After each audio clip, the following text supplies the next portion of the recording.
Assalamualaikum warahmatullahi wabarakatuh. Salam sejahtera bagi kita semua. Perkenalkan, saya Anissa Rita Armasari, mahasiswa Magister Administrasi Rumah Sakit. Berbicara tentang administrasi rumah sakit dan rumah sakit itu sendiri, kita sebagai sivitas perumahsakitan atau mungkin calon-calon sivitas perumahsakitan berperan penuh atau berpartisipasi dalam menjaga suasana rumah sakit yang baik, atau lebih tepatnya suasana pekerjaan di rumah sakit yang baik. Menjadi salah satu topik kita pada hari ini untuk membahas bagaimana untuk memastikan dan menjaga bahwa adanya suatu kondisi dan suasana rumah sakit yang sehat untuk kita semua bekerja. Hari ini kita akan membahas mengenai maintaining a good and healthy working environment. Sebelum itu kita harus pahami dulu, apa itu a good working environment.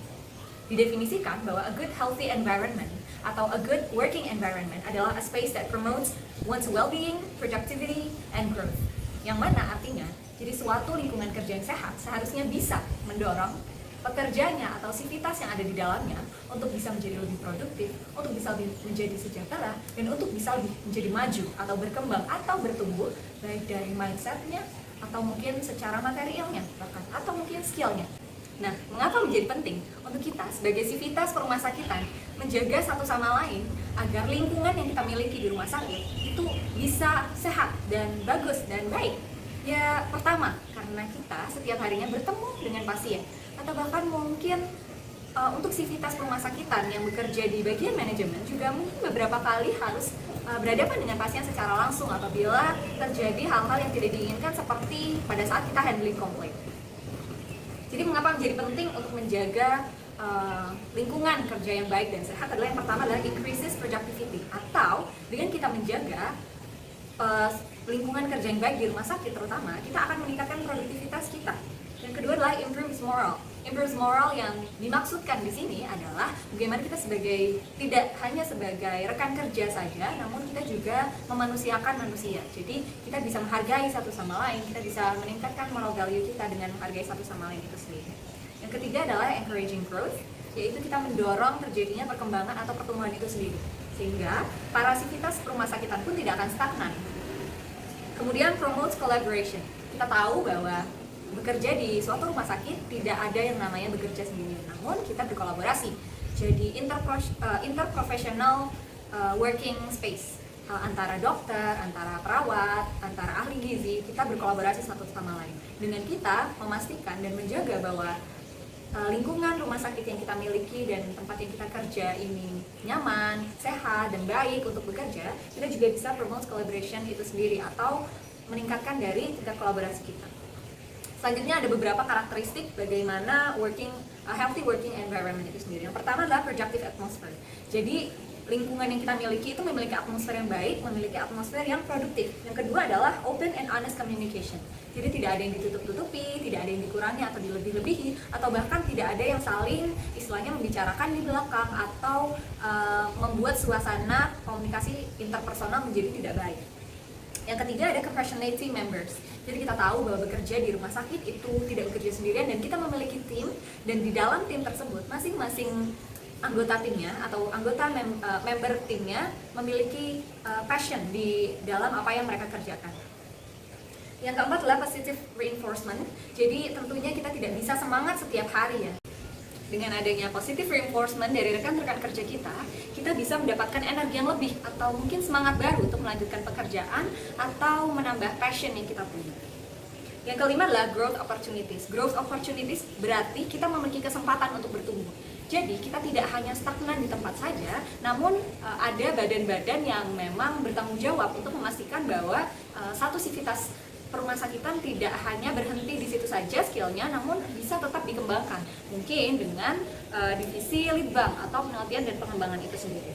Yang keenam adalah positive thinking, yang tadi kita harus husnuzon satu sama lain dan tidak berprasangka buruk atau bahkan membuat suasana pekerjaan kita menjadi tidak enak.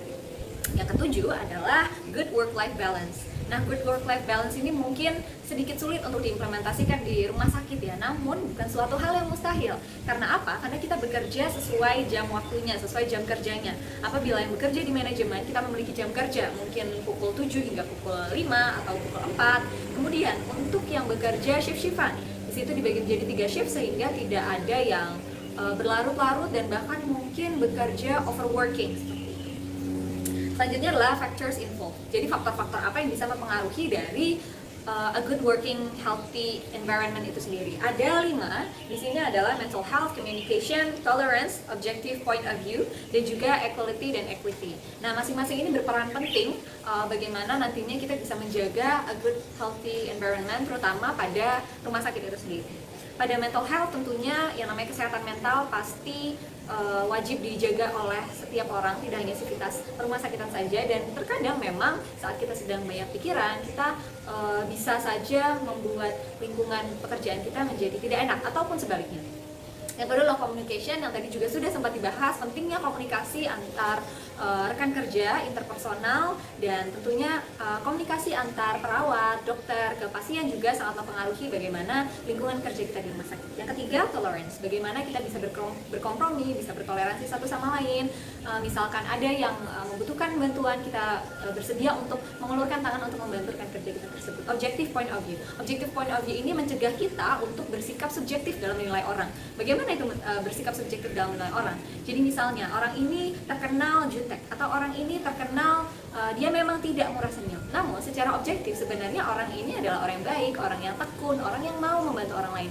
Hanya saja mungkin dia memang memiliki hal-hal secara subjektifnya dia sendiri yang kita juga tidak kurang serk, kurang pas. Nah, dengan objective point of view bisa mencegah kita untuk memberikan judgement atau justifikasi atas hal-hal yang dia lakukan secara subjektif dan tidak menilainya secara objektif. Dan yang terakhir tentunya equality dan equity. Bagaimana suatu lingkungan kerja, terutama di rumah sakit, itu memiliki kesetaraan dan kesamaan dalam kesempatan. Pembahasan terakhir adalah bagaimana. Jadi tips and trick untuk menjaga atau memastikan bahwa kita memiliki lingkungan kerja di rumah sakit yang baik. Yang pertama adalah untuk memprioritaskan onboarding and training. Prioritize onboarding and training. Dalam hal ini, seperti yang tadi sudah sempat saya sampaikan, bahwa ada beberapa hal yang bisa meningkatkan pertumbuhan atau perkembangan seorang sivitas rumah sakitan itu sendiri. Misalnya pada bidang penelitian dan perkembangan, mereka salah satu fokusnya adalah untuk meningkatkan baik soft skill, hard skill yang wajib dimiliki oleh masing-masing sivitas rumah sakitan. Jadi kita yang pertama bisa berfokus pada onboarding and training. Jadi misalnya kita mengirim teman-teman kita, rekan-rekan kita untuk pelatihan di luar, atau mungkin mengadakan pelatihan di rumah sakit kita sendiri dan lain-lain. Yang kedua adalah help find a comfortable workplace.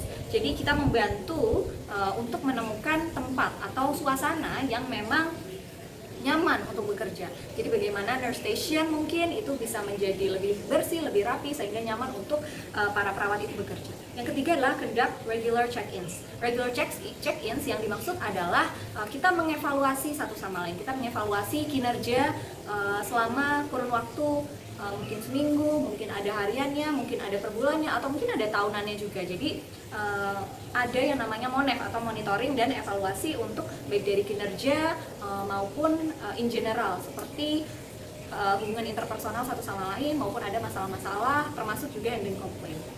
Yang keempat adalah encourage team collaboration and communication. Jadi bagaimana kita mendorong yang namanya komunikasi dan kolaborasi interpersonal antar rekan kerja, sehingga kita memiliki hubungan yang baik. Yang kelima adalah develop a strong workplace culture. Nah, jadi kalau kita membicarakan tentang workplace culture, di dalam hal ini adalah budaya di dalam rumah sakit tidak bisa 100% dianggap sebagai yang negatif. Mungkin mengenai senioritasnya, atau mungkin mengenai budaya untuk memberikan yang lebih tua makanan dan lain-lain, bukan yang seperti itu. Namun kita memiliki budaya pekerjaan yang sehat. Jadi workplace culture yang sehat yang bisa membangun growth dan juga mindsetnya. Dan yang terakhir adalah to facilitate opportunities for learning. Jadi bagaimana kita bisa memfasilitasi kesempatan agar rekan-rekan kerja kita, bahkan kita sendiri, untuk terus belajar. Sekian dari yang dapat saya sampaikan. Mohon maaf apabila masih ada kekurangan. Wassalamualaikum warahmatullahi wabarakatuh.